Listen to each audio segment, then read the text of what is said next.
some people come into therapy just feeling like something's wrong and they're not sure what it is. But I think some people really know they've been struggling with anxiety, or they have a relationship that's not going well.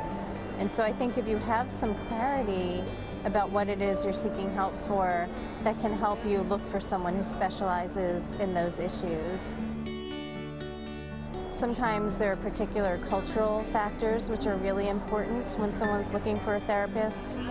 They may want to see someone of a particular ethnicity, or even if they're not a member of a particular subgroup, have expertise in working with certain subgroups. So for example, around spirituality, or substance abuse or recovery, or maybe working with gay, lesbian, bisexual, and transgender clients.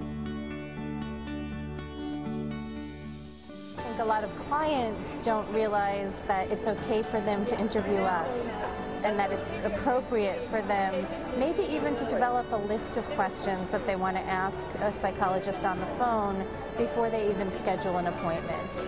And they may want to ask about their experience working with a particular issue.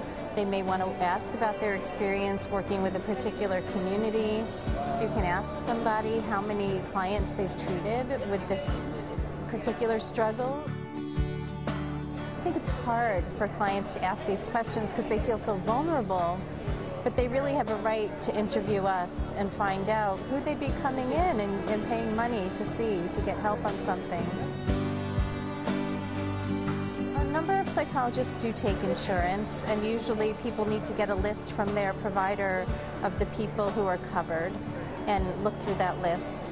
You know, sometimes I get calls from people who want to know if I'm on a particular panel, and if I'm not, I'm willing to take a look at the people on that list and see if I can recommend somebody, so it's not such a blind effort to find somebody. But many insurance companies will pay for out-of-network providers. Do you feel safe with this person? Do you trust them? Do you feel that they understand you?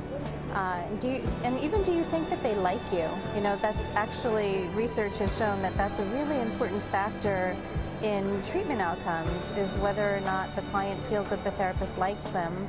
But I think liking the person who you're coming to and bringing your most vulnerable concerns is one of the most important pieces of good fit.